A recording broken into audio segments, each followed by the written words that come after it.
Hey everybody, Nathan Elson here, and welcome back to another episode of How I Got the Shot.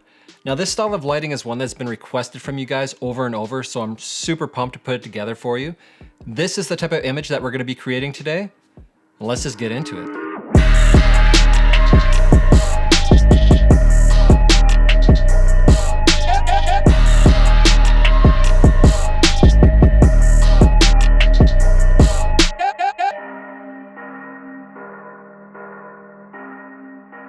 So here we are in the studio and I'm running a 2-light setup.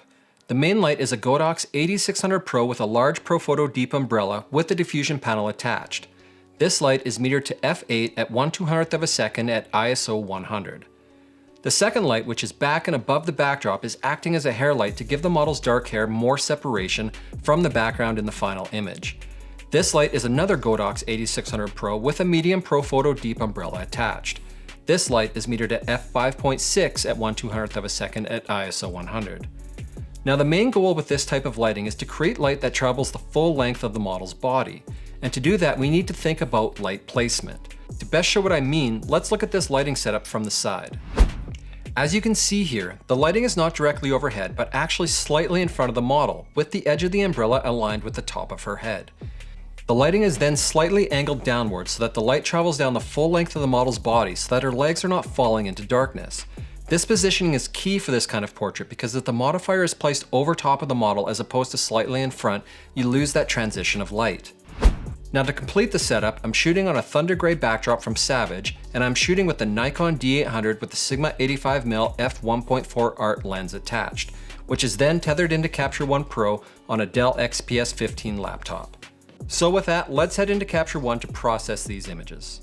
All right, so here we are in Capture One, and the whole point of this shoot was the model Liz, she has really long legs. She's 6 feet tall, but she didn't really have anything in her book that showed the length of her legs. So we wanted to do a few different things that could kind of accentuate that. So we went through, and again, with this type of lighting, the light travels down really nice. It does add some highlights, different areas, different things like that, just to show that definition and give you a really nice full body portrait. So what I'm gonna do here is I'm gonna come through and I'm just gonna turn these into black and white. Now I'm gonna come up into my presets here and I'm gonna select my shades of gray.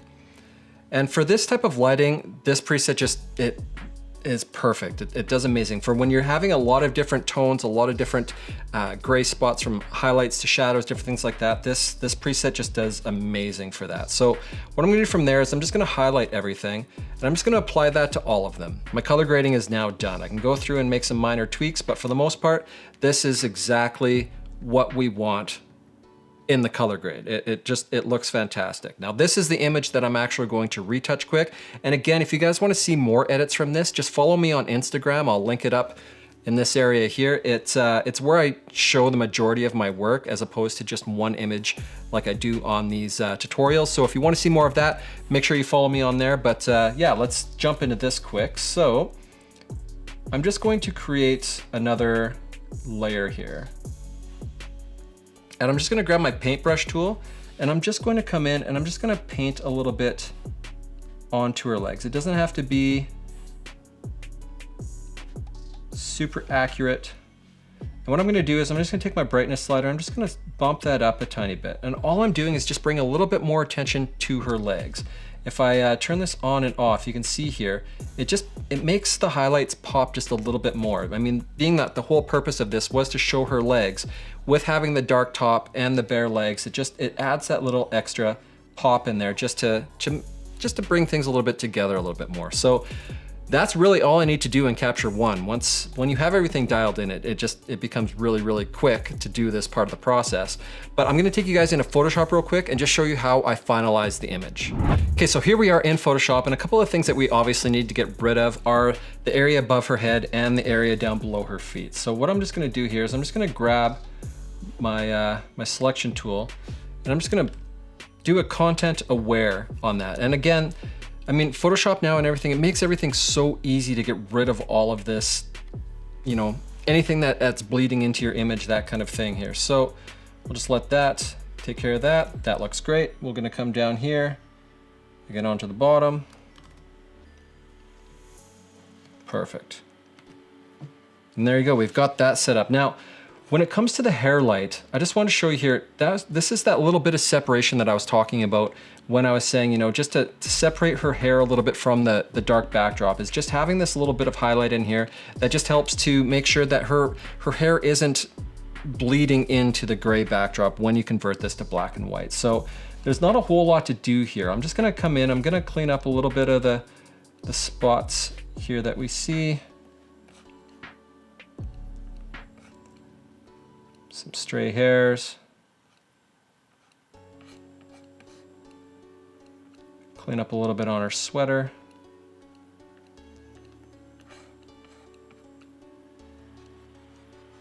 And then just some of these indents. Now, for the most part with this type of stuff, if you've seen any of my videos at this point, you know that I really like to come through and take care of all that kind of stuff with dodge and burn. It just makes everything a whole lot cleaner.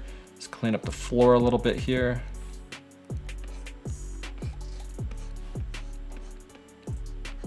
There we go. And again, just wanting to highlight onto these legs, what I will do is I'm just gonna come through, hit my dodge and burn. I'm gonna come through, select my paintbrush tool, make sure that my mask is set to white and that my flow is around 5%. And I'm just gonna grab my dodge here. And I'm just going to start just kind of getting rid of some of these little variants in the skin. And again, like I said, with most videos, I'm not gonna go through and show you guys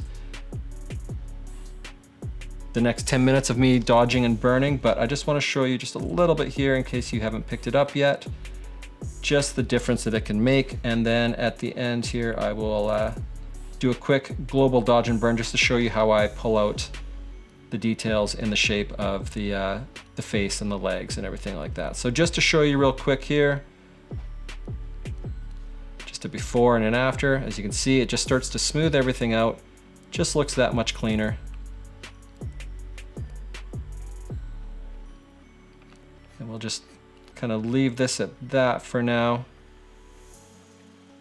Again, like I said, if you want to see the total finalized images, just go onto my website or my Instagram and everything will be there. So with that, I'll just show you a quick before and after.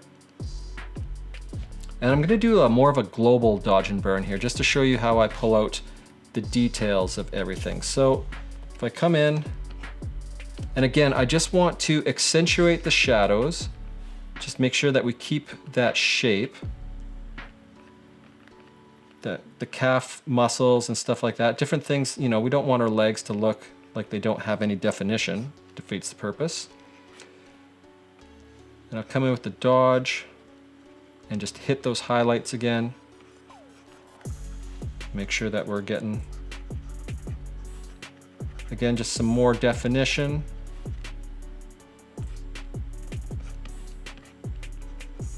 And here, a little bit on her back.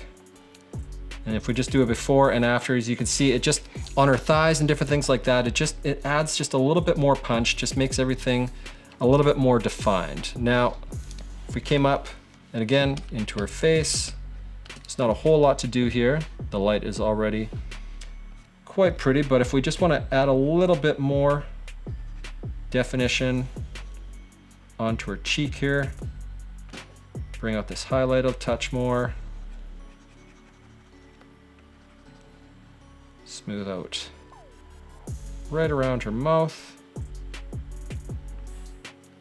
And if we do a quick before and after, as you can see, it just adds just a little bit more drama into the face, a little bit more shadow detail, things like that. And so with that, that's where we end up with final image. So with that, thank you again for tuning into another episode of How I Got the Shot. Now, hopefully you guys picked something up on this that you can use going forward in your next shoot.